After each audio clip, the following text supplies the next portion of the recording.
சிந்திப்பதற்காக ஸ்கை assistant professor Bhaskara Pandian ஐயா அவர்கள் நம்மோடு இணைப்பில் இணைந்துள்ளார்.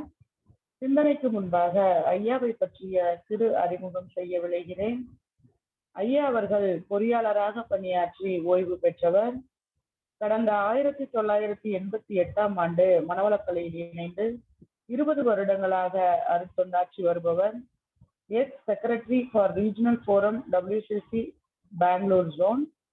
மேலும் வேதாத்ரி மகரிஷி அவர்கள் எழுதிய அணு விஷம் என்ற புத்தகத்தை தமிழிலிருந்து ஆங்கிலத்தில் மொழிபெயர்த்தவர். மேலும் தமிழ்நாடு அரசு பாடநூலின் 6ஆம் வகுப்பும் MA பாட புத்தகத்தில் ஒரு புத்தகத்தையும் மொழிபெயர்ப்பு செய்தவர்.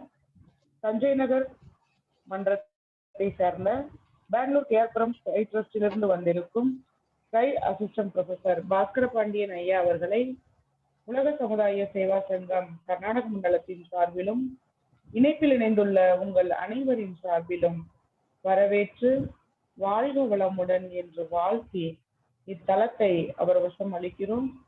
வாழ்க வளமுடன் ஐயா.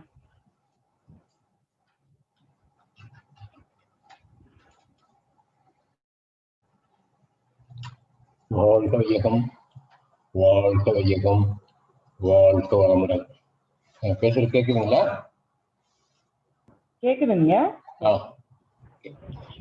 நான் இணைந்துள்ள கேஆர்புரம் மனவளக்கலை அறக்கட்டளை தலைவர் டாக்டர் சண்முகக்கனி அவர்களுக்கும், உலக சமுதாய சங்க கர்நாடக மண்டல தலைவர் முனைவர் தனபதி அவர்களுக்கும், ஸ்மார்ட் உபதலைவர் முனைவர் விஜயா தனபதி அவர்களுக்கும், இந்த ஜூமில் இணைந்துள்ள உங்கள் அனைவருக்கும் என் பணிவான வணக்கங்கள். என் குரு வேதாத்திரி மகர்ஷியுடன் சுட்சமாக இணைந்து என்னுடைய உரையை துவங்குகிறேன்.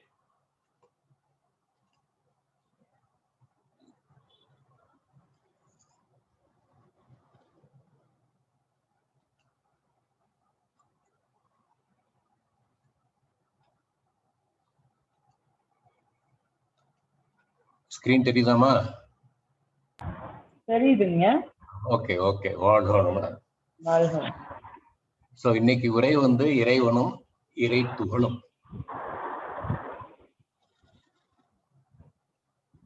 சோ முதல்ல ஒரு முன்னுரையா தத்துவமும் விஞ்ஞானமும் சுருக்கமா பார்ப்போம். நம்ம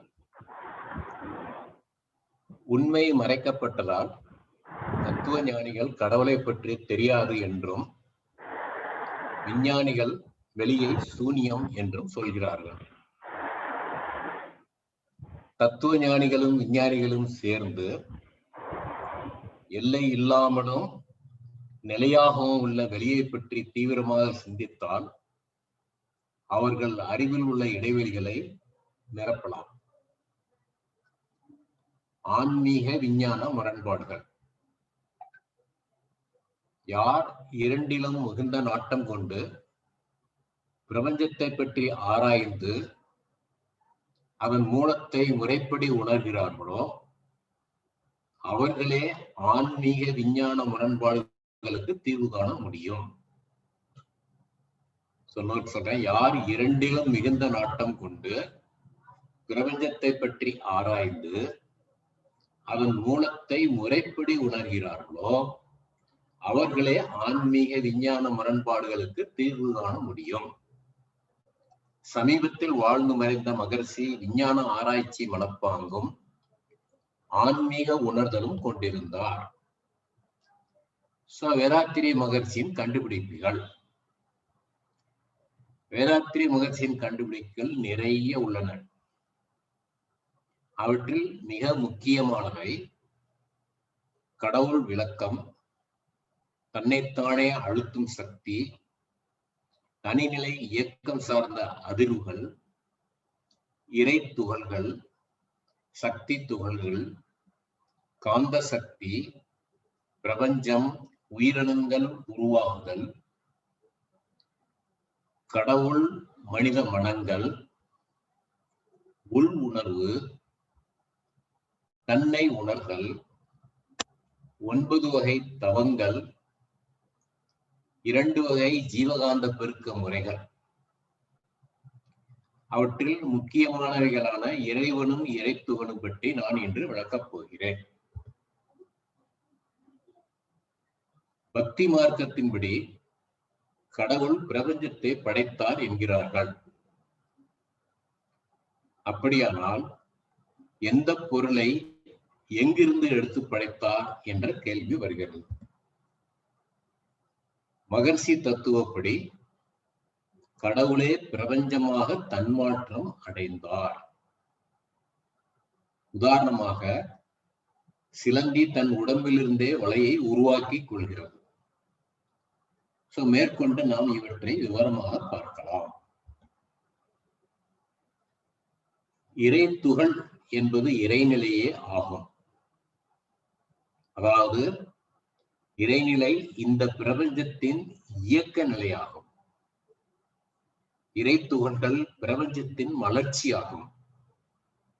எனவே இறைநிலை இறை துகள்களாக மாற்றமடைந்த போது ஒவ்வொரு சக்தி துகளும் இறைநிலையின் அறிவையும் சக்தியையும் கொண்டுள்ளது.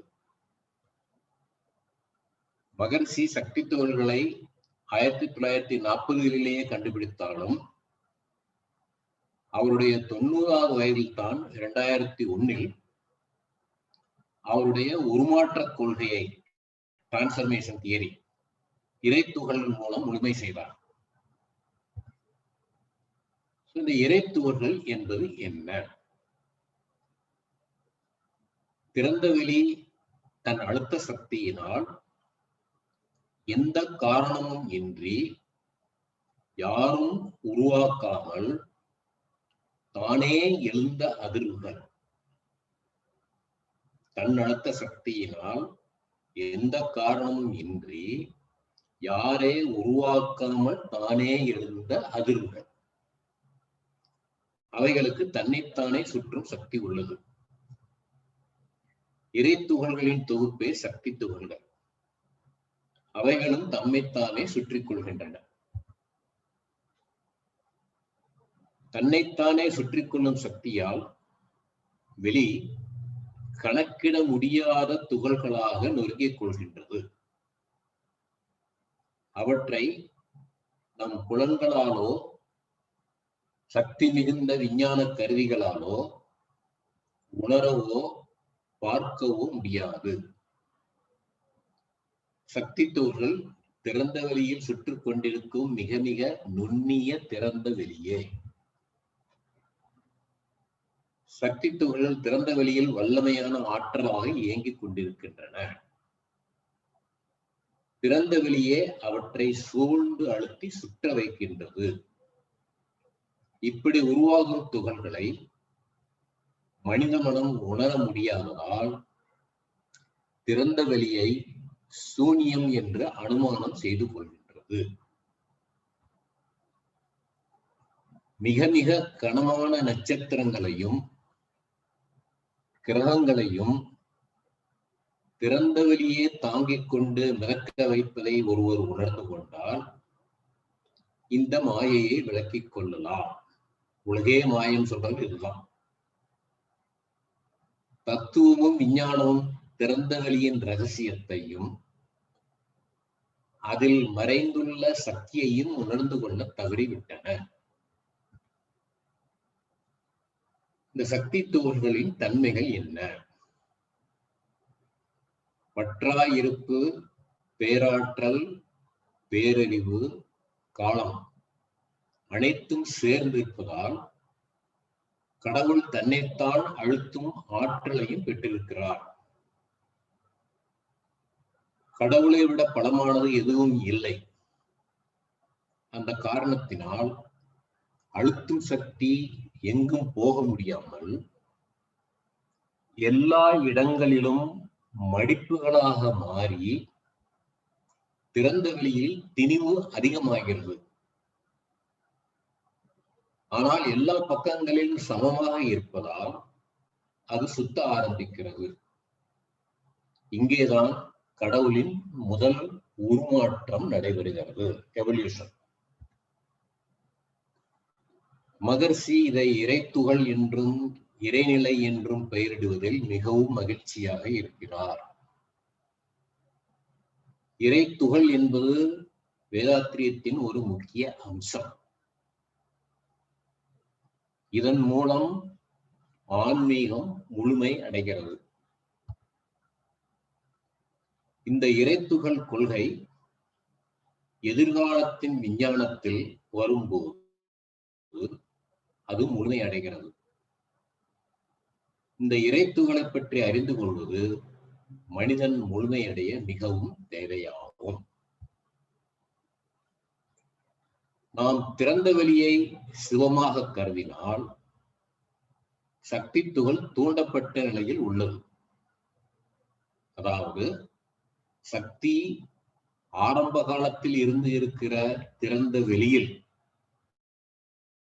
பேரறிவும் இருப்பதால் நாம் இந்த சக்தி துகள்களை தூண்டப்பட்ட நிலையில் உள்ள அறிவு பெட்டி என்று எடுத்துக்கொள்ளலாம். இந்த சக்தி துகள் அளவு பத்தி சித்தர்கள் என்ன சொல்றாங்க? சித்தர்கள் இந்த துகள்களை பரம அணு என்று கூறுகின்றனர். திருமூலர் சக்தி துகளின் அளவை கீழ்கண்டவாறு கூறுகிறார்.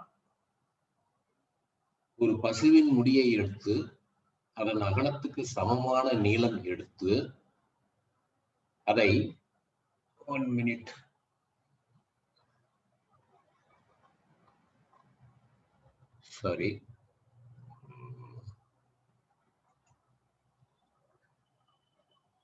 அதை அகலத்துக்கு சமமான நீளம் எடுத்து அதை 1,00,000 துண்டுகளாக வெட்டினால் அதுதான் சக்தி துகளின் அளவு.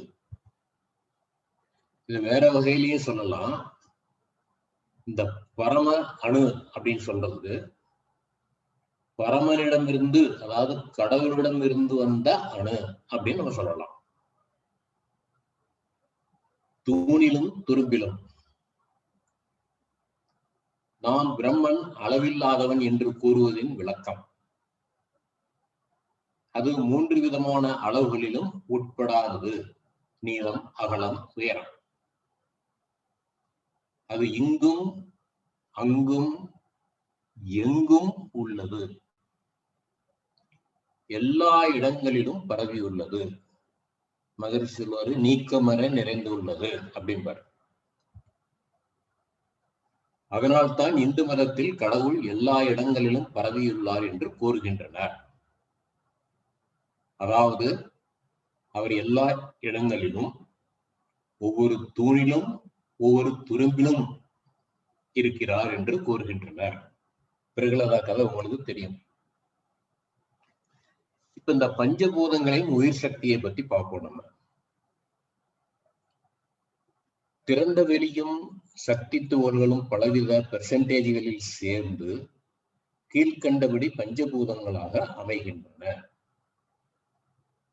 வின் 99% திறந்த வெளி, 1% சக்தி துகள். காற்று 98 + 2, நெருப்பு 97 + 3, நீர் 96 + 4, நிலம் 95 + 5.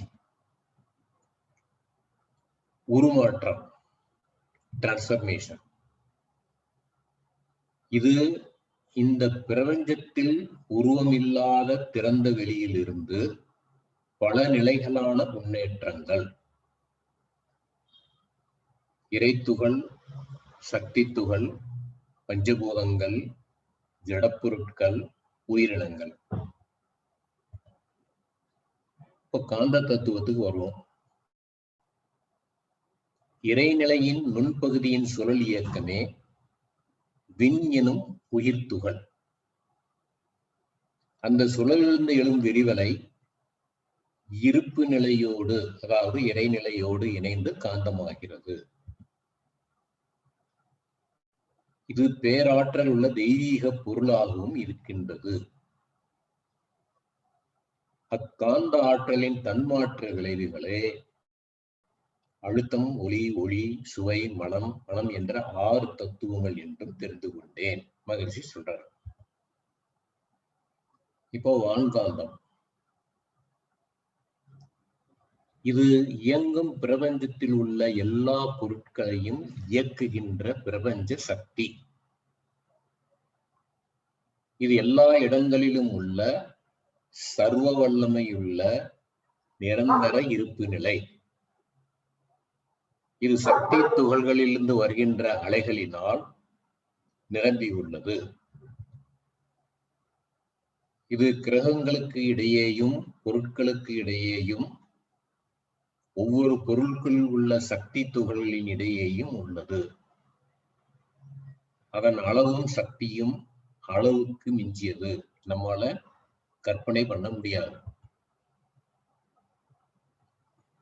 வான்காந்த அறிவுடன் பிரபஞ்ச ஆதி நிலையிலிருந்து தற்போதைய உயிரினங்கள் வரை எல்லா பிரபஞ்ச ரகசியங்களையும் எளிதாக புரிந்து கொள்ளலாம்.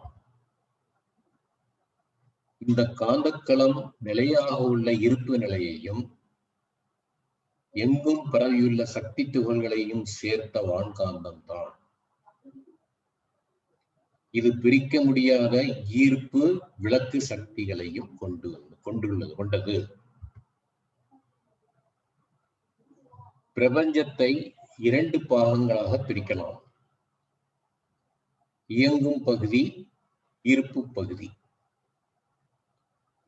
இயங்கும் பகுதி மிக சிறிய சக்தி துகள்களிலிருந்து மிகப்பெரிய கிரகங்களையும் நட்சத்திரங்களையும் எல்லா விதமான உயிரினங்களையும் கொண்ட மிகப்பெரிய களம். இருப்பு பகுதியானது சக்தியுள்ள இருட்டு பொருள், தூய்மையான திறந்த வெளி. சுற்றிலும் சக்தியுடனும் அறிவுடனும் இயங்கும் பகுதியை சூழ்ந்து உள்ளது. சக்தி துகள்கள் நிழல் அலை துகள்களை உற்பத்தி செய்கிறது, ஷேடோ வேவ் பார்ட்டிகிள்ஸ். அவை இருப்பு நிலையுடன் சேர்ந்து வான்காந்தமாக ஒளி சுவை மனமாக மாறுகின்றன. அடுத்தது ஜீவகாந்தம். இது எல்லா உயிரினங்களின் செயல்களை நிர்வகிக்கிறது. எண்ணம், உணர்வு, அசைவு, தானியங்கும் நரம்புகள் அமைப்பு, மத்திய நரம்புகள் அமைப்பு, எல்லா உயிரின பருவுடல்களில் சக்தி துகள்கள் சுற்றுகின்றன. இது நுண்ணுடல் எனப்படுகிறது. நிழல் அலை துகள்கள் வெளியுடன் இணையும் போது ஜீவகாந்தம் உற்பத்தியாகிறது. ஜீவகாந்தம் வேகமாக சுற்றும் போது உடலில் மத்திய பகுதியில் திரிவுற்ற பகுதியாகிறது. இது எல்லா உயிரினங்களிலும் கருமையம் எனப்படுகிறது. ஜீவகாந்தம் 2 விதங்களில் செலவாகிறது. உடலை இயக்குவதிலும் நிர்வகிப்பதிலும். புலன் இயக்கங்களுடன் மன இயக்கம். உடல் மன இயக்கங்களுக்காக ஜீவகாந்தம் தொடர்ந்து அழுத்தம், ஒளி சுவை மனமாகவும் மாறிக்கொண்டிருக்கிறது. ஜீவகாந்தம் சக்தி துகள்களினால் காந்தம் ஏற்றப்பட்டு செல்களில் சேமிக்கப்பட்டு புலன்களுக்கும் மூளைக்கும் செலவாகிறது. இதற்கு ஒரு விஞ்ஞான விளக்கம். அமெரிக்க அண்டவியல் நிபுணர் ஜான் வீலர், ஒரு சக்தி துகள் என்பது வெளியின் தூண்டப்பட்ட நிலையே, திறந்த வெளியின் தூண்டப்பட்ட நிலையே. அதாவது வெளியின் ஒரு பகுதி தூண்டப்பட்ட நிலையில் ஒரு சக்தி துகள் ஆகிறது. கூட டிஸ்டர்பன்ஸ் வந்துட்டே இருக்கு. 1 மினிட். இப்போ அணுவை பத்தி பார்ப்போம். நம்ம சக்தி துகளின் சுற்றும் வேகம் படிப்படியாக குறையும் போது, ஆரம்பத்துல ஆல்மோஸ்ட் இன்ஃபினிட் அளவு, கணக்கிட முடியாத வேகத்துல சுத்தம். ஆனா அந்த தன்னைத்தானே அழுத்துகிற சக்தி அது மேல ஆக்ட் பண்ணும் போது அந்த சுற்றும் வேகம் படிப்படியாக குறைகிறது. அப்படி குறையும் போது எலக்ட்ரான், புரோட்டான், நியூட்ரான் உருவாகின்றன. எலக்ட்ரானில் எதிர்மறை சார்ஜ் உள்ளது. புரோட்டானில் நேர்மறை சார்ஜ் உள்ளது. எலக்ட்ரானை விட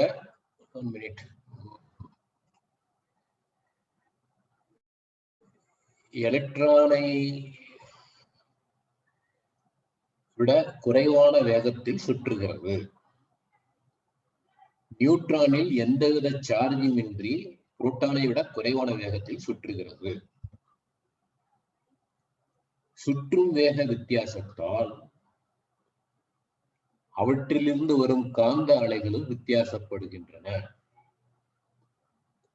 வேகமாக சுற்றும் வேதான் மெதுவாக சுற்றும் வேதானை நெருங்க முடியாமல் அதை சுற்றி வர ஆரம்பிக்கிறது. இவை மூன்றும் சேர்ந்துதான் அணுவாக உருவாகின்றது. இந்த மூன்றும் எலக்ட்ரான், புரோட்டான், நியூட்ரான், இந்த மூன்றும் எண்ணிக்கையில் வித்தியாசப்படும் போது பலவித மூலகங்கள் எலிமெண்ட்ஸ் வித்தியாசமான எடையையும் குணங்களையும் பெறுகின்றன. அதாவது சக்தி என்பது நுண்ணிய பொருளின் செயல். இது கடவுளுடைய படைப்பின் அதிசயம். கொஞ்சம் யோசிச்சு பார்த்தோம்னா ரொம்ப ஆச்சரியமா இருக்கும். வெறும் எலக்ட்ரான், புரோட்டான், பிறந்த வெளியிலிருந்து வந்த சக்தி துகள்கள் வித்தியாசமான வேகத்தில் சுற்றுகின்றன. அவை எண்ணிக்கையில் வித்தியாசமாக சேரும் போது அதனுடைய குணங்கள் அமைகின்றன. தான் கடவுளுடைய படைப்பின் அதிசயம் அப்படின்னு சொல்றோம். மகர்ஷிட்ட ஒரு கேள்வி கேட்கிறாங்க. அருட்தந்தை அவர்களே, எலக்ட்ரான், புரோட்டான், நியூட்ரான் இந்த மூன்றில் எதை வேதான் என்று அழைக்கிறோம்? அதுக்கு மகர்ஷி பதில் சொல்றாரு, எலக்ட்ரான், புரோட்டான், நியூட்ரான் மூன்றும் வேதாந்தான். வேதாந்தான் ஆரம்பம். அதன் சுழற்சி வேகத்திற்கு தகுந்தவாறு அது சுழலும் இடத்தை பொறுத்து பெயர் வைத்துள்ளார்கள். உதாரணமாக, ஒரு குடும்பத்தில் தாத்தா, அப்பா, பேரன் என்ற 3 பேர் இருந்தால் முதியவர் ஒரு காலத்தில் குழந்தையாயிருந்து அப்பாவாகி பிறகு தாத்தாவாகி உள்ளார். அதேபோல் பேரன் இன்னும் கொஞ்ச காலத்தில் அப்பாவாகி பிறகு தாத்தா ஆவார். மூவரும் மனிதர்கள் தான். இந்த மாதிரி இடத்திற்கு தகுந்தவாறு பெயரே வித்தியாசப்படுகிறது. எலக்ட்ரானே சுழல் வேகம் குறையும் போது புரோட்டான் ஆகி பின் மையம் சென்று நியூட்ரான் ஆகி பின் சுழற்சி நிற்கும் பொழுது சுத்த வெளியாகிறது. எங்கிருந்து வந்ததோ அங்கே போய் சேர்ந்து விடுகிறது. மூலகங்களின் குணங்கள். காற்றின் குணம் அதன் சேர்க்கை பொருட்களின் அசைவை பொறுத்தது. செயற்கை பொருட்களின் குணம் அவற்றின் அணுக்களின் அசைவை பொறுத்தது. அணுக்களின் குணம் அவற்றின் கரு அண்டு எலக்ட்ரான்களின் அசைவை பொறுத்தது. கருவின் குணம் அதன் புரோட்டான்கள் அண்டு நியூட்ரான்கள் எண்ணிக்கையையும் அசைவையும் பொறுத்தது. புரோட்டானின் குணம் அதன் குவார்க்குகளின் எண்ணிக்கையையும் அசைவையும் பொறுத்தது. ஆனால் குவார்க்கின் குணம் இன்னும் கண்டுபிடிக்கப்படவில்லை. இதான் அதிசயம். இந்த சங்கிலி சேர்க்கை பொருட்கள் இல்லாத ஒரு பொருளை கண்டுபிடிக்கும் வரை செல்லும். கடைசியில சேர்க்கை பொருளே இல்லை அப்படின்னு சொல்ற வரைக்கும் இந்த சங்கிலி செல்லும். விஞ்ஞானத்தினால் குவார்க் அந்த தன்மையுள்ள பொருள் என்று உறுதிப்படுத்த முடியவில்லை. அதற்கு மேல பொருள் இருக்கா இல்லையா சொல்ல முடியவில்லை. விஞ்ஞானம் அந்த மாதிரியான பிரிக்க முடியாத பொருள் உள்ளது என்பதை ஒப்புக்கொள்கிறது. ஆனா அது குவார்க்கு தானா இல்ல குவார்க்கு மேல போகணுமா அப்படின்னு தெரியல. கீழ்கண்ட கேள்விகளுக்கு பதில் கூறவும் முடியவில்லை. குணம் எப்படி அமைகிறது? அந்த எலக்ட்ரான், புரோட்டான், நியூட்ரான் கவுண்ட் வித்தியாசப்படும் பொழுது குணம் வித்தியாசப்படுகிறது. எப்படி அமைகிறது சொல்ல முடியல. பொருள் எப்படி உருவாகிறது சொல்ல முடியல. ஆதார பொருளை ஒப்புக்கொள்ளும் விஞ்ஞானம் இந்த இரண்டு கேள்விகளுக்கும் பதில் கூற முடியாமல் மௌனம் சாதிக்கிறது. ஆனால் வேதாத்திரியம் இந்த கேள்விகளுக்கு பதில் கூறுகின்றது. இதுதான் அதிசயம். எது இறைத்துகளாக மாறியதோ அதன் குணமே இறைத்துகளின் குணமாக அமைகிறது. திறந்த வெளிதான் இறைத்துகளாக மாறியது.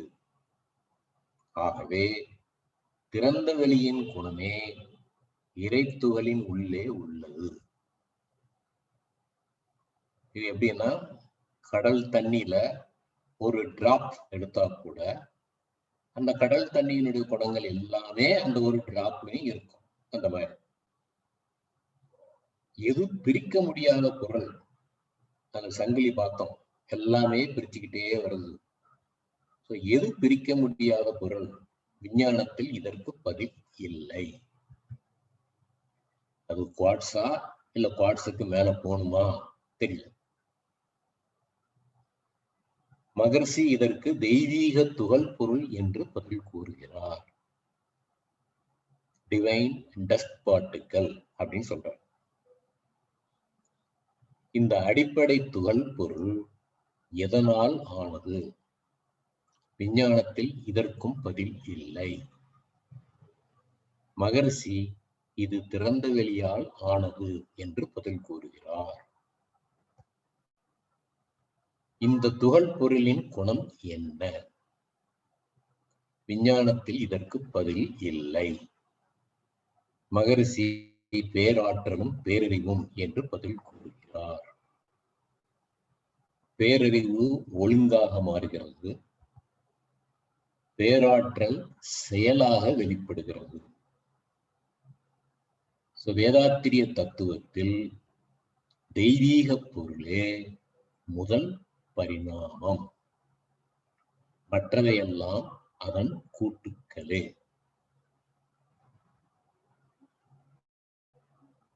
திணிவு அல்லது நிறை வெர்சஸ் சக்தி ஒரு மேற்கோள். ஐன்ஸ்டீன் பிரகாரம் ஃபேமஸ் சயின்டிஸ்ட், சக்தியும் நிறையும் ஒன்று. E=mc² ஒரு ஃபார்முலா கொடுத்திருக்காரு. எல்லாமே சக்தி தான். எல்லாமே மூலக்கூறுகளாலும் அவை அணுக்களாலும் அவை எலக்ட்ரான், புரோட்டான், நியூட்ரான்களாலும் அவை அதிரும் சக்தி கூட்டங்களாகும். நாம் திணிவு அல்லது நிறையை பார்க்க முடிகிறது, ஆனால் சக்தியை பார்க்க முடியாது. மகர்ஷியினுடைய கடவுள் விளக்கம்.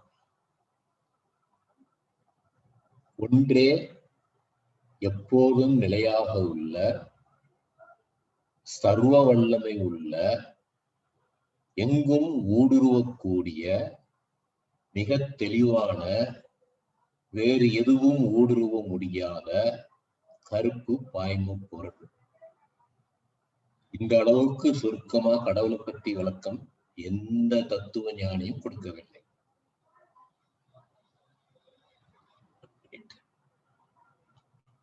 ஒன்றே எப்போதும் நிலையாக உள்ள, சர்வ வல்லமை உள்ள, எங்கும் ஊடுருவக்கூடிய, மிக தெளிவான, வேறு எதுவும் ஊடுருவ முடியாத கருப்பு பாய்ம பொருள். தன்னைத்தானே அழுத்தும் சக்தி. அது அதிர்கின்ற, ஆரம்பம் காட்ட முடியாத, தன்னைத்தானே அழுத்திக் கொள்கின்ற, இருப்பு குறையாத சக்தி. Self compression. அதுக்கு வழக்கம். அதிர்கின்ற, ஆரம்பம் காட்ட முடியாத, தன்னைத்தானே அழுத்திக் கொள்கின்ற, இருப்பு குறையாத, சுற்றிலும் அழுத்தும் சக்தி. அது பலம் அதிகரிக்கும் போது தானே விளக்கும் சக்தியாகி எண்ணிக்கை மிகுந்த நுண்ணிய துகள்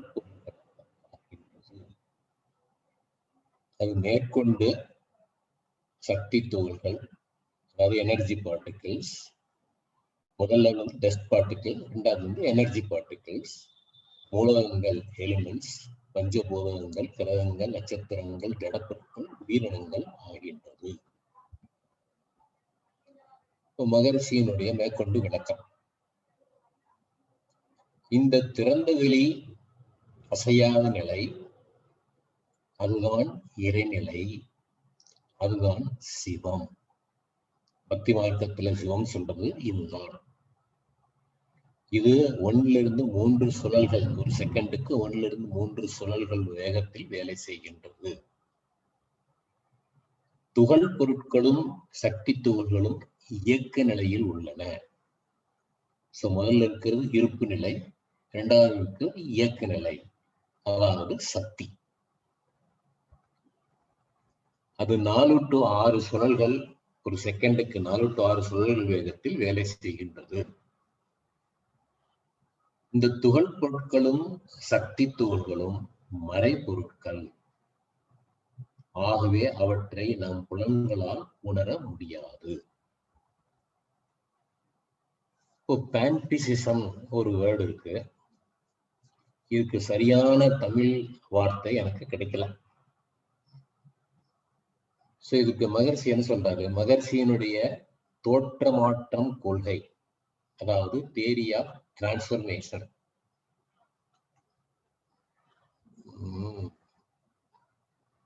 கடவுளே உலகில் உள்ள எல்லா ஜடப்பொருட்களாகவும் உயிரினங்களாகவும் மாறியுள்ளன என்ற கொள்கையை சுருக்கமாக ஒரு வார்த்தையில் பேண்டிசிசம் என்று சொல்லலாம். கடவுளே எல்லாமாக, அது ஜடப்பொருளாக இருந்தாலும் உயிரினமாக எல்லாமாக அவரே உருமாறி இருக்கிறார். அது ஒரு வார்த்தையில் பேண்டிசிசம் என்று சொல்லலாம். அதாவது பிரபஞ்சத்தில் உள்ள எல்லா கூட்டு உடலும் மனமும் சார்ந்த குணங்களை கொண்டு, உடலும் மனமும் சார்ந்த குணங்களை கொண்டுள்ளன. ஒரு பிசிக்கல் பாடி மட்டும் இல்ல, மனமும் சார்ந்த குணங்களை கொண்டு உள்ளன. துகள் பொருட்கள் என்பவை இறைநிலையே. இறைநிலை என்பது பிரபஞ்சத்தின் ஆற்றல் களம். துகள் பொருள் என்பது பிரபஞ்ச வளர்ச்சியின் ஆரம்பம், பிகினிங் ஆஃப் த எவல்யூஷன். ஆகவே இறைநிலை துகள் பொருட்களாக மாற்றம் அடைந்த போது ஒவ்வொரு துகள் பொருளும் இறைநிலையின் பேராற்றலின் அண்டு பேரழிவின் குணங்களை கொண்டிருக்கிறது. இறைநிலைக்கு என்ன குணங்கள் இருக்கோ எல்லா குணங்களும் ஒவ்வொரு துகள்லையும் இருக்கு. கடல் நீரும் ஒரு டிராப் மாதிரி.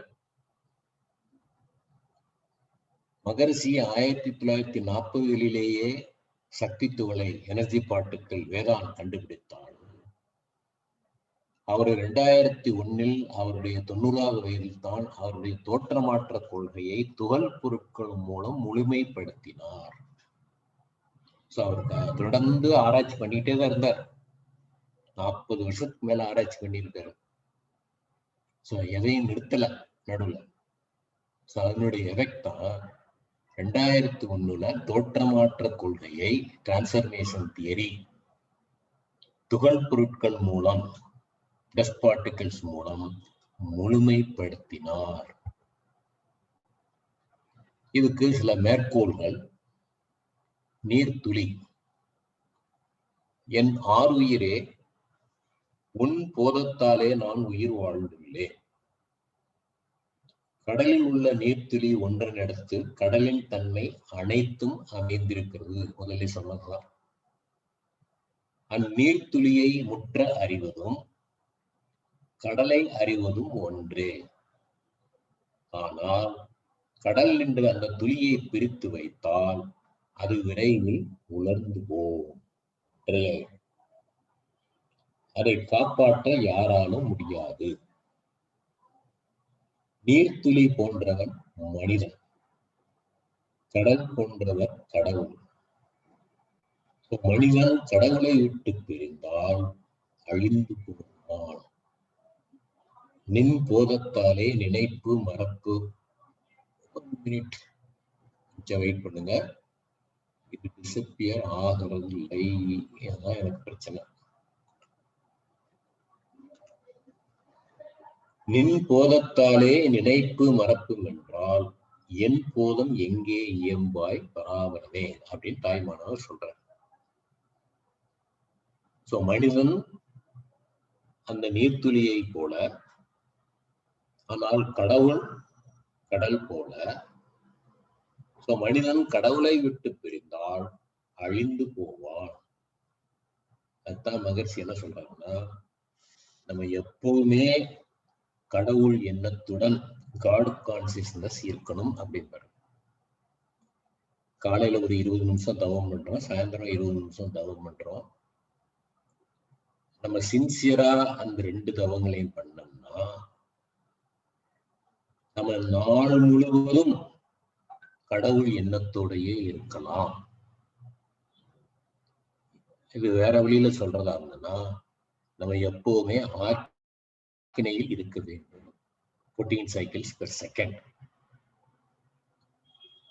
அதான் சொல்றோம், கடவுளை விட்டு பிரிந்தால் அழிந்து போவான். நம்ம காட் கான்சியஸ் இல்லாம மெட்டீரியல் கான்சியஸ் மாறணும்னா, இல்ல எமோஷனல் கான்சியஸ் மாறணும்னா, அந்த 14 to 40 ஹையர் ரேஞ்சுக்கு போயிட்டோம்னா நமக்கு எல்லாம் எதிர்மறை எண்ணங்களும் உணர்ச்சிகளும் வரும். நாம் அழிந்து போவோம். அதான் என்னுடைய மீனிங். அடுத்தது, இறைவா நீ நீர், நான் நீர்க்குமிழி, என் வடிவத்தில் நான் வாஞ்சை வைக்காது உன் சுரூபத்தை பற்றி இருப்பேனாக. நாம ரூபத்தில் நாம் மயங்கி இருக்கிறோம். ஆனால் ரூபம் ஓயாமல் மாறுவதால் நாமமும் மாறுகிறது. பின்பு பொருளோ நாம ரூபத்தில் பாதிக்கப்படாது இருக்கிறது. நீர் குமிழி போன்றது நாம ரூபம், அது நிலைத்திருப்பதில்லை. அழிகின்ற நாம ரூபத்தை ஒதுக்கிவிட்டு பொருளை காண கற்றுக்கொள்ள வேண்டும். இது தாய்மானவர் சொன்னதுதான். சோ இத பாட்டா சொல்லியிருக்காரு. நித்தியம் ஒன்றில்லாத நீர்க்குமிழி போன்ற உடற்கித்தனை தான் துன்பம் உண்டோ என்னே பராபரமே. இந்த முன்னாடி சொன்ன பாயிண்ட் தான் பாட்டா சொல்லியிருக்காரு. அதே இன்னொரு ஒன்லைன் ஸ்லோகனா கொடுத்திருக்காரு. அவனன்றி ஒரு அணுவும் அசையாது. இது நம்ம மகர்ஷி தத்துவத்துக்குள்ள வர்றதுக்கு முன்னாடியே நம்ம படிச்சிருப்போம். ஆனா அப்ப நமக்கு புரிஞ்சிருக்காரு. நம்ம மகர்ஷி தத்துவத்துல வந்து யோசனை பண்ணி சிந்தனை பண்ணத்தான் இது நமக்கு புரியும். அவனன்றி ஓர் அணுவும் அசையாது. திறந்த வெளியும் தொடக்க நிலை சக்தி துகள்களும் பலவித சேர்க்கைகளில் சேர்ந்து பஞ்சபூதங்கள் ஆகின்றன. இது வேற எந்த தத்துவ ஞானியும் அதை சொல்லல. எல்லா உயிரினங்களும் ஜடப்பொருட்களும் பஞ்சபூதங்களால் ஆனவை. 2 வகைகளுக்கும் உள்ள வித்தியாசம் உயிர் சக்தியே. உயிரினங்களுக்கு உயிர் சக்தி இருக்கு, ஜட பொருட்களுக்கு உயிர் சக்தி இல்லை. ஆனால் எல்லாத்துக்கும் பொதுவாக இருக்கிறது பஞ்சபூதங்கள். பஞ்சபூதங்கள் பரிசுத்த சேர்க்கையில் அந்த பெர்சன்டேஜ் காம்பினேஷன் மகர்ஷி என்ன சொல்றாருன்னா, ஹோலி காம்பினேஷன், பரிசுத்த சேர்க்கையில் ஒரு பர்டிகுலர் பெர்சன்டேஜில் சேரும் போதுதான் உயிர் சக்தி ஓட ஆரம்பிக்கிறது. அந்த உயிர் சக்தினா என்ன, அது மகர்ஷியே சொல்றாரு. அந்த தொடக்க நிலை சக்தி துகள்களின் சேர்க்கையே உயிரினங்களின் உயிர் சக்தி அப்படிங்கிற. தாவரங்களுக்கு மண், நீர், சூரிய வெளிச்சம், காற்று, அண்ட பிரபஞ்ச சக்திகளே பஞ்சபூதங்கள். மரங்கள் வளரும் போது அதிகப்படி எடை பிரபஞ்ச சக்தியிலிருந்து தான் வருகிறது, மண்ணிலிருந்து அல்ல. இதுவும் ஆராய்ச்சியிலிருந்து கண்டுபிடிச்சிருக்காங்க.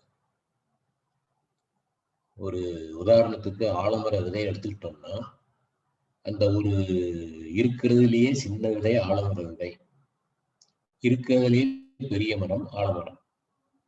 சோ அந்த விதையிலிருந்து அவ்வளவு பெரிய மரமாகும் போது அந்த எடை எங்க இருந்து வந்தது? இது ஆராய்ச்சி பண்ணியிருக்காங்க. பூமியிலிருந்து வரவில்லை.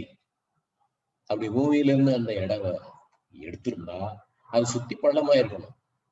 பள்ளமாகல, பூமி அப்படியேதான் இருக்கு. அப்ப என்ன முடிவு? பிரபஞ்ச சக்தியிலிருந்துதான் அது வளர்ந்திருக்கிறது, அந்த எடையை கொண்டிருக்கிறது, மண்ணிலிருந்து அல்ல அப்படின்னு கண்டுபிடிச்சிருக்காங்க. இப்ப விஞ்ஞானிகளும் மகர்ஷியும் ஒரு கம்பேரிசன். விஞ்ஞானிகள் பார்வைக்கும் மகர்ஷி பார்வைக்கும் பெரிய வித்தியாசம் உள்ளது. விஞ்ஞானிகள் விண்ணை, அதை ஈதர்னு சொல்லலாம், துகள் பொருட்களாக பார்க்கிறார்கள். அவ்வளவுதான், அதுக்கு மேல அவங்க கன்சிடரேஷனே இல்லை. ஆனால் மகர்ஷியோ விண்ணை இறைநிலையின் நுண்ணிய பகுதியாக மட்டுமல்ல, மற்ற 4 பூதங்களையும் இறைநிலையின் பல்வித உட்பொருட்களாக பார்க்கிறார். விஞ்ஞானிகள் வெறும் துகள் தான் நினைக்கிறாங்க, அதுக்கு மேல அவங்க நினைக்கிறதே இல்லை, நினைக்க முடியல.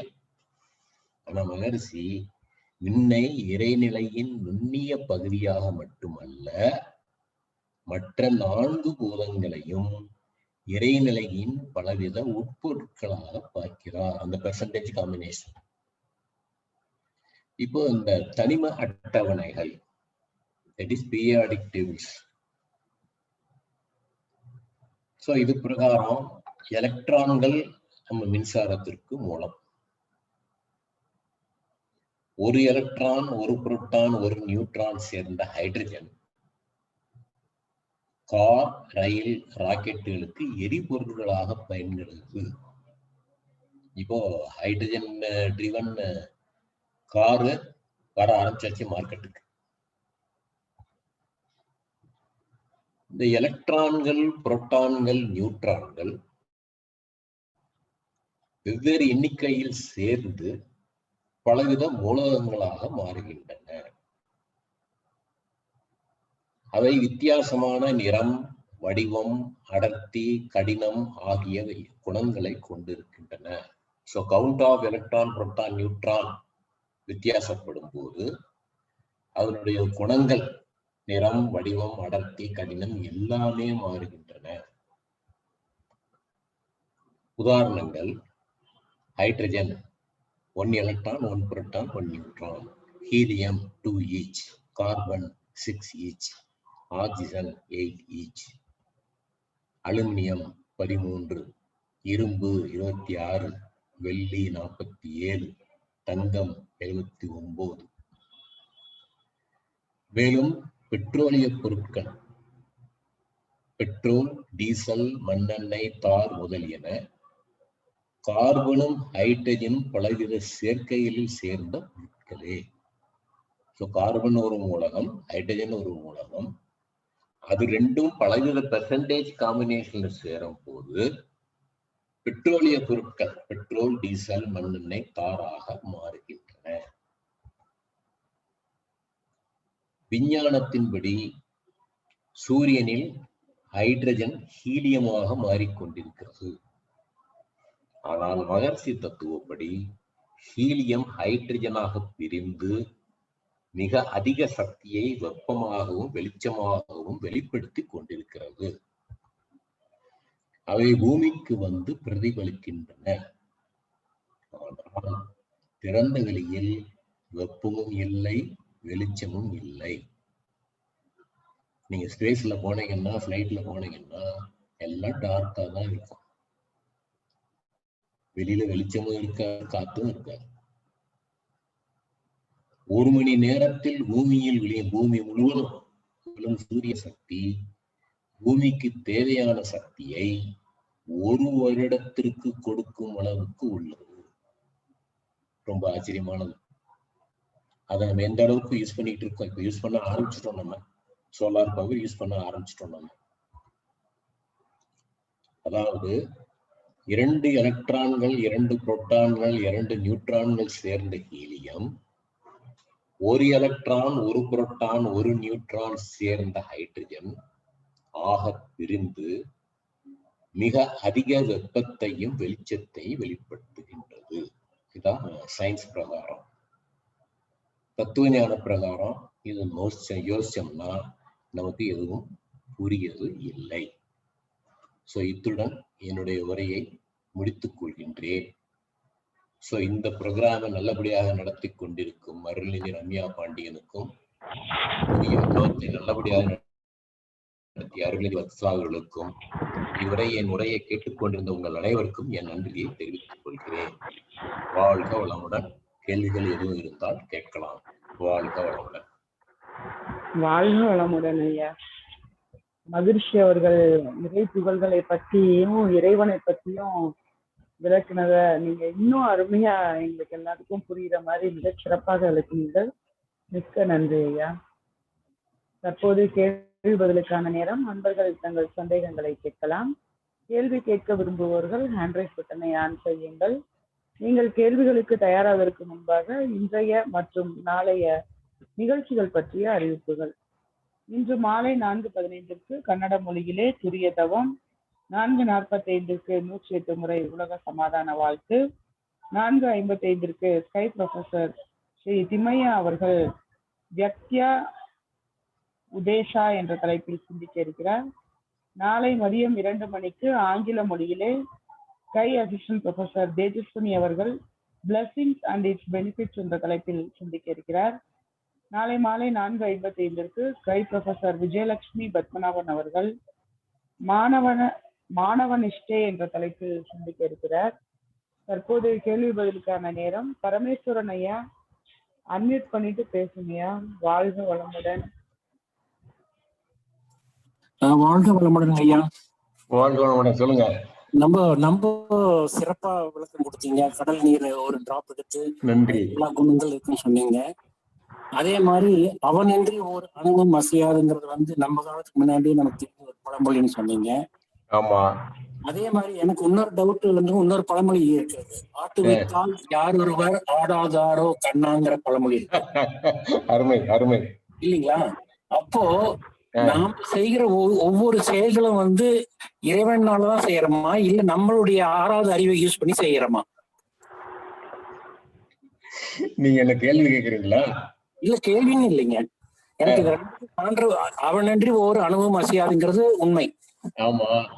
எப்பவுமே என்னுடைய பாடலை பாடுவேன். நிற்பதும் நடப்பதும் நின் செயலாலே, நிகழ்வதும் நின்னர்களாலே பாடிதான் நான் ஆரம்பிப்பேன். இன்னைக்கு உங்களை சந்திச்சது இறைவன் அருள். ஆமா. இன்னைக்கு 5ஆம் தேதி இது ஏப்ரல் மாசம் 11 மணிக்கு சந்திக்கிறதா ஆல்ரெடி அவர் டிசைட் பண்ணிட்டாரு. சரி. அதான் ஆட்டு வித்தார் யார் ஒருவர் ஆடாதார கண்ணாங்கிறதுக்கு அதுக்கு நான் விளக்கம் எடுத்துக்கிட்டேன். அதுக்கு என்னங்க? சரி. ஏன்னா நான் ப்ரிப்பேரே பண்ணல. காலையில பரப்பும் போது உங்களை மீட் பண்ண ப்ரிப்பேர் பண்ணல. ஆனா இங்க நிகழ்வு சேஞ்ச் ஆனங்காட்டி அந்த டைம் நான் யூஸ் பண்ணி உங்களை பாத்துக்கிட்டேன். எனக்கு அதனால எனக்கு இந்த ரெண்டுக்கும் கொஞ்சம் கான்ட்ரவர்சியா தெரியுது. அவனன்றி ஒரு அணுவும் அசையாதுங்கிறது என் வாழ்க்கையில நானே பாத்துட்டு இருக்கேன். என்னங்க? ஆமா. Every incident is governed by God. அப்போ நம்மளுடைய அறிவு இருக்கு இல்லைங்களா, 6வது அறிவு நாம் சொல்றோம் இல்லையா மனிதருக்கு, அதை நாம எப்படி யூஸ் பண்ணி பண்றோம்? இல்ல நீங்க சொல்ற மாதிரி அக்னியில நாம இருந்துக்கலாமா? காலையில 20 நிமிஷம் தவம், ஈவினிங் 20 நிமிஷம் தவம் பண்ணும்போது. சரி, நீ கேக்குறது புரியுது. அதுக்கு பதில் சொல்றேன். ஆக்சுவலா இது ஒரு பெரிய டாபிக். இந்த டாபிக் நான் ஆல்ரெடி கவர் பண்ணிருக்கேன் நினைக்கிறேன். விதியை மதியால் வெல்லலாம் அப்படின்னு. Very good very good. அதாவது நம்ம பிறக்கும் பொழுது நம்ம சஞ்சித கர்மா நம்ம பெற்றோர்களிடமிருந்து நமக்கு வருகிறது. ஆனால் சஞ்சித கர்மா முடிவு அல்ல. அப்புறமா நம்முடைய வாழ்நாளில் 3 வயதிலிருந்து நாம் இறக்கும் வரை நம்ம என்னென்ன கர்மங்கள் செய்யறோமோ அதை வச்சு தட் இஸ் அது என்ன சொல்றது பிராரப்த கர்மா ஆகாமிய கர்மா, அதெல்லாம் அமைதி. சோ இந்த பிராரப்த கர்மாவும் ஆகாமிய கர்மாவும் சேர்ந்து சஞ்சித கர்மா எஃபெக்ட பிளஸும் பண்ணலாம் மைனஸும் பண்ணலாம். சோ இது கடவுள் அந்த சாய்ஸை நம்மகிட்ட விட்டுட்டார். எந்த கர்மாவை நான் பண்றதுக்கு முன்னாடி அது எண்ணமாக இருக்கலாம், சொல்லாக இருக்கலாம், செயலாக இருக்கலாம், நமக்கு மினிமம் 2 சாய்ஸ், 2 தேர்வுகள் கடவுள் கொடுக்கிறார். அது நம்ம தர்மப்படி நல்லதுன்னு நினைக்கிறோமா இல்ல அதர்மப்படி கெட்டதுன்னு நினைக்கிறோமா அப்படின்னு. இது நார்மல் பீப்புளுக்கு அவங்களுடைய mental frequency higher range of 14 to 40 இருந்ததுன்னா அவங்களுக்கு நல்ல எண்ணங்கள் வராது, கெட்ட எண்ணங்கள் தான் வரும். ஆனா நம்ம மகர்ஷி தத்துவத்துல சேர்ந்து மெடிடேஷன் ரெகுலரா பிராக்டிஸ் பண்றதுனால நம்ம மென்டல் ஃப்ரீக்வன்சி லோயர் ரேஞ்சுக்கு வரும். அதான் மகர்ஷி சொல்றது எப்பவுமே நம்ம காட் கான்சியஸா இருக்கணும், ஆத்மீல இருக்கணும்னு. அந்த மாதிரி ஆத்மீல இருந்தோம்னா டெஃபினட்டா அந்த குறைந்தது 2 தேர்வுகள், அது 2க்கு மேலேயும் கூட வரலாம், நல்ல எண்ணங்கள் நல்ல தேர்வுகள் நமக்கு கிடைக்கும். அப்ப நல்ல எண்ணங்கள் நல்ல தேர்வுகள் கிடைக்கும் போது நம்ம சஞ்சித கர்மாவை நம்ம மாற்றலாம். அது சேர்ந்ததுதான் நம்ம 3 விதமான தவங்களும், ஆக்கினே தவம், துரிய தவம், துரியாதீத தவம். சோ ஆக்கினே தவத்துல ஒரு கர்மா கிளியர் ஆகுது, துரிய தவத்துல ஒரு கர்மா கிளியர் ஆகுது, துரியாதீதத்துல எல்லா விதமான கர்மாக்களும் கிளியர் ஆகிறது. மீன் சுருக்கமா சொல்ல போனா ஐ ஆம் நாட் த டூயர், கடவுள் தான் நம்மளை ஆட்டுவிக்கிறார். Very good sir. முதல்ல சொன்ன அந்த மேற்கோளுக்கு அவனின்றி ஓர் அணுவும் அசையாது, 2 மேட்ச் ஆகுதுன்னு நினைக்கிறேன். கண்டிப்பா கண்டிப்பா கண்டிப்பாங்க. எனக்கு நீங்க சொன்ன இன்னொரு உதாரணம் ஞாபகம் ஆச்சு. இந்த அம்பானி இது சொன்னீங்க, வாழ்க்கை வரலாறு. ஒருத்தர் மேல போனாரு, ஒருத்தர் கீழே வந்தான்னு சொன்னீங்க. ஆமா, அது இது சொன்னது ஞாபகம் வந்தது. நீங்க அப்ப நடத்துனது நல்ல ஞாபகம் வச்சிருக்கீங்க. கரெக்டுங்களா? ஆமா ஆமா, அதான் அருமையான எக்ஸாம்பிள். அம்பானி நீங்க சொன்ன எக்ஸாம்பிள் அதான் நீங்க இப்ப சொன்ன எனக்கு அது ரீகலெக்ட் ஆச்சு, நீங்க சொன்ன எக்ஸாம்பிள். ரொம்ப ரொம்ப நன்றிங்க ஐயா, ரொம்ப நன்றி. எனக்கு வாழ்க வளமுடன், வாழ்க வளமுடன் சார். வணக்கம். வாழ்க வளமுடன் ஐயா. சிறந்த கேள்வி, மிகச்சிறந்த பதில். வாழ்த்துக்கள் இருவருக்கும்.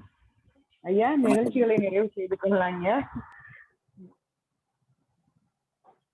வாழ்க வளமுடன். இன்றைய தவம் மற்றும் சிறப்புரையாற்றிய ஸ்ரீமதி வத்சலா அவர்களையும், இறைவனும் இறைத்துகளும் என்ற தலைப்பிலே ஒரு சிறப்பான சிந்தனை உரையாற்றிய SKY assistant professor Bhaskara Pandian ஐயா அவர்களையும் மன்ற முறைப்படி வாழ்த்த கடமைப்பட்டுள்ளோம். நாம் அனைவரும் துரிய நிலைக்கு வந்துவிடலாம். இன்றைய சிறப்புரையாற்றிய ஸ்கை அசிஸ்டன்ட் ப்ரொஃபசர் பாஸ்கர பாண்டியன் ஐயா அவர்கள் வாழ்க வளமுடன். அவர்தம் உடல் நலம் வாழ்க வளமுடன். அவர்தம் அன்பு குடும்பம் வாழ்க வளமுடன். அவர்தம் ஆன்மீக தொண்டு வாழ்க வளமுடன். இன்றைய ஆத்ம சங்கம் நிகழ்விற்காக இணைப்பில் இணைந்துள்ள அனைத்து மனவளக்கலை அன்பர்கள், அவர்களின் குடும்பங்கள் வாழ்க வளமுடன். கர்நாடக மாநிலத்தில் உள்ள அனைத்து தவ மையங்கள், அவற்றின் பொறுப்பாளர்கள், அவர்களின் குடும்பங்கள் வாழ்க வளமுடன். இந்நிகழ்ச்சி நடைபெற உறுதுணையாக இருக்கின்ற உலக சமுதாய சேவா சங்கம் கர்நாடக மண்டலத்தின் தலைவர் அவர்கள் வாழ்க வளமுடன். உலக சமுதாய சேவா சங்கம் கர்நாடக மண்டலத்தின் ஸ்மார்ட் துணைத் தலைவர் அவர்கள் வாழ்க வளமுடன். நாளை மீண்டும் 2 மணிக்கு இணைப்பில் இணையலாம். வாழ்க வையகம், வாழ்க வையகம், வாழ்க வளமுடன். தற்போது உலக நல வாழ்த்து.